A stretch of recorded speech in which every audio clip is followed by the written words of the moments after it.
If we look into Myanmar, the country seems to be moving toward peace and democracy with the recent reforms, by-election and ceasefire agreement with ethnic minorities.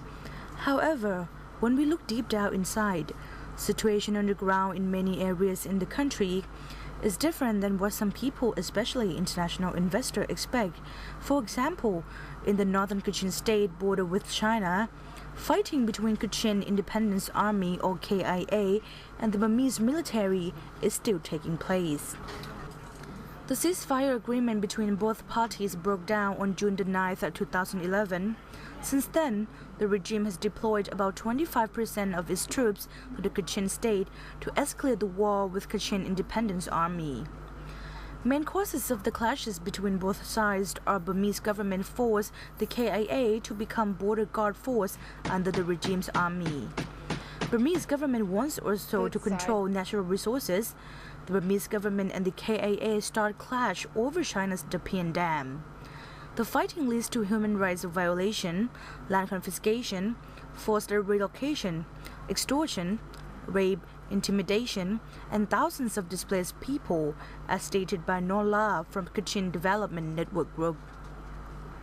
People who are likely to suffer the most from the fighting are the ones who are unable to speak out their pain, women and children. Women are raped and tortured, children lost their education and their future. My organization, Kachin Women Association Thailand, we've been documented 49 rape and sexual assault case, and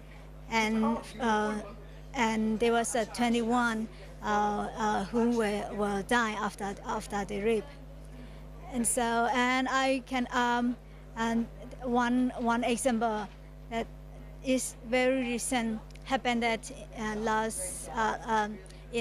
on 1st May, there was 48 years old grandmother. She got gang rape and also torture and beaten. So now she has mentally diseased. June 9, 2012 marks 1-year anniversary of renewed fighting after 17 years of ceasefire agreement. Several activities have been carried out to commemorate the occasion, such as a protest in front of Myanmar Embassy in Thailand, a letter to President Thein Sein and the United Nations, as well as a press conference. In a press conference, Kachin representatives called for a halt of human rights violations by the regime and a political dialogue between the government and Kachin Independent Organization. What Kachin want is, the political dialogue. What Kachin want is actually Kachin also we can negotiate, ceasefire.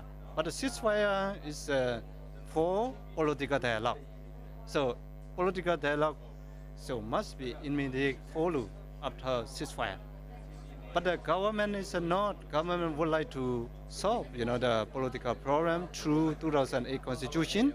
It means the government parliament. So Kachin people rejected. KIA also rejected. What the Kachin people believe is a political problem is rooted, the neglect of the 1947 Panglong Agreement. That's why you have to be we have to solve, the political problem on the basis of the Panglong Agreement, not 2008 Constitution, not government parliament. Nola, a representative from Kachin Development Network Group, also proposed solutions to this ongoing conflict in the state. Firstly, he calls for a political resolution. Secondly, he stated large-scale development projects such as coal mining, jade mining, and logging should not be implemented in conflict zones as it would exacerbate the situation. Finally, the development projects should be transparent with local engagement. One interesting point from the representatives is that they demand the intervention of the United Nations to solve the problem, instead of putting hope on Myanmar pro-democracy icon Aung San Suu Kyi. One panelist said Suu Kyi has been there for 20 years, but she still could not solve the problem. Aung San Suu Kyi, actually in the past 20 years, every, Western government and the European, country, international community, they support Suu Kyi for 20 years. At the time, they cannot solve the problem. So that's why currently, Kachin totally believe is only We don't have another option, only UN intervention. The path toward democracy for Myanmar is perhaps not rosy. There will be much work for every party, the government, Aung San Suu Kyi, or ethnic minorities in order to achieve national reconciliation.